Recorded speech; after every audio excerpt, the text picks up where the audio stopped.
Whether you want baby shrimp for fun, for profit, or just to flex to your friends, there is no doubt the more babies we have, typically the more we enjoy the hobby. So in today's video, I'm going to share with you 6 secrets to producing more baby shrimp. Hello friends, welcome back to the channel. If you're new here, my name is Richard and I'm the author of the best-selling shrimp book on Amazon and probably the best-selling shrimp book in the world. Now these tips are in no particular order. So tip number 1 is what I feed my shrimp. Now, I make no secret of the fact I love to feed my shrimp A, a lot of food, and B, a lot of variety. I feed them wafers, I feed them pellets, I feed them frozen bloodworms, I feed them rapashi, I feed them brine shrimp. I feed my shrimp 8 or 9 different foods over the course of 1 or 2 weeks. But one food I've discovered recently, which has led to an absolute population boom in my blue velvet shrimp tank, is powdered food. Now in recent weeks, I've been testing a food which is based largely around spirulina and krill, 2 essential foods for strong, healthy shrimp growth. Now in the tank I've been testing, the blue velvet tank, the population has literally exploded. I've got more shrimp in there than I could possibly count, and I'm putting that down to the powdered food. Now, my powdered food isn't available yet, but if you live in the US or Canada, you can get a fabulous powdered food from Andy at Shrimply Canadian. I'll put a link in the description below. The reason I love powdered food so much is you literally take a small pinch and you can either sprinkle it on the surface or you can sprinkle it just below the surface and sort of stir it up. And this food spreads around the entire tank. It lands on the substrate, on the rocks, the plant leaves, behind the filter, in the moss. And this is so important because in the first few weeks of a baby shrimp's life, they move very little at all. In fact, some say they're territorial on their small patch. Now, if those baby shrimp are territorial and barely move around, they're not going to go out looking for food. They're not going to wander all the way across the tank and go into the food bowl where you might be dropping the algae wafers or the pellet food. Now, yes, they will be eating biofilm, they will be eating algae, they will be eating those naturally occurring foods that live and develop in any mature shrimp tank. But if you really want your baby population to grow, if you really want to increase the chances of baby shrimp surviving, you need to get food to them. And powdered food is absolutely superb for that job, in my experience and in my opinion. Now, my second secret to producing lots and lots of baby shrimp is don't have predators in the tank with your shrimp. No end of times I'll talk to somebody and say, Rich, I'm not getting any babies. I don't see any babies ever. Why not? What's going on? I see buried females, I see her holding the eggs, I don't see the babies. Why not? And then when I get into conversation with them, I say, well, have you got any predators in the tank? No, I wouldn't have predators. No, all I've got is the shrimp and some guppies and some chili rasboras and a couple of neon tetras. You have to bear in mind, baby shrimp are damn near microscopic. In fact, it's often we look into our shrimp tanks, we haven't got any babies, and then 2 or 3 weeks later, you've got a mass of babies. And that's because they were there. They were just so small, you couldn't see them. Now, bear in mind, a chili rasbora is a small fish. A neon guppy is essentially a small fish. But compared to a baby shrimp, they're damn near a hardcore predator. I can't think of any single fish, with the possible exception of an otter cinclus. I can't think of a single fish that wouldn't snuffle a baby shrimp when they came across them. So if you're keeping fish with your shrimp and you're not seeing many babies, then I have no doubt that's because you have essentially predators in the tank that are eating your baby shrimp. Ditch the predators, get more babies. Simple. Now, secret number 3 to getting more baby shrimp is be careful what filter you use. Now, in my opinion, the absolute best filter for a shrimp tank is a sponge filter. But if you are using a hang-on back filter, a canister filter, or even hang-on canister filters like Haiger make, then those filters have an intake pipe with a strainer on the end, and that strainer is fabulous for keeping fish out. It will also keep plant leaves out and large pieces of debris. What it won't keep out is baby shrimp. I can almost guarantee you, if you have shrimp in a tank with a hang-on back filter and you're not seeing any baby shrimp, it's because they are getting sucked up that filter and perishing. Now, there is a workaround here. This isn't the end of the world.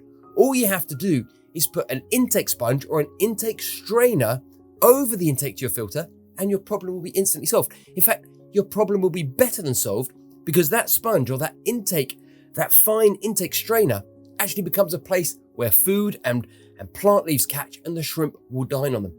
Now recently, I changed from intake sponges because I found my sponges were clogging quite quickly and then getting pinched in and slowing down the flow to the filter. Both of these tanks to my left run on hang-on filters. But I recently found these fine mesh strainers, which I've added to both those tanks, and the number of times I sit at my desk here and look into these tanks, and on these fine mesh strainers, you can see baby shrimp. And I know if I didn't have those, if I just had the regular strainer, those babies would be gone. In my opinion, if you're running a canister or hang-on back filter, it's absolutely essential you take steps to cover that intake or you will lose all your baby shrimp.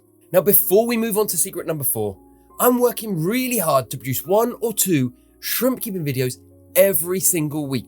So if you want to up your shrimp keeping game, if you want to become a better shrimp keeper and think you might enjoy 1 or 2 shrimp keeping videos every single week, then why not subscribe to the channel? Now, secret number 4 to producing more baby shrimp is something I've been banging on about for as long as I can remember. And that is to create a stable environment for your shrimp to live in.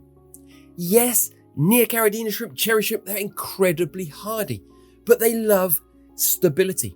And us as shrimp keepers, what we tend to do is we set up a tank and then we tweak the filter, we change the heater, we add some plants, we do water changes every week out of habit, we rearrange the substrate a bit, we muck about over here, we do that, we do this. None of that is conducive to building a stable environment for your shrimp to live in. If you find you're feeding your shrimp well and you have got a cover on the filter and you haven't got any fish or predators in the tank and you're not seeing any babies, then are you one of these people that is changing water every week out of habit?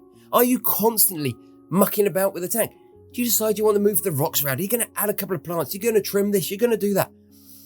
All of those things interfere with the stability of our tank.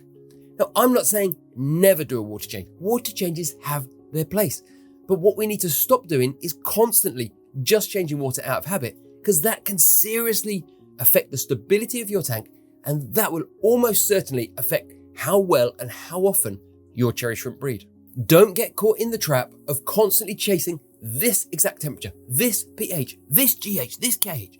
Set your tank up in such a way that it's suitable for your cherry shrimp to live in. So get the pH, the temperature, the GH, KH, whatever, roughly right, and then work on creating a stable environment where your cherry shrimp can live and grow and breed, and your population, I can almost guarantee you, will spiral out of control. It's a wonderful problem to have.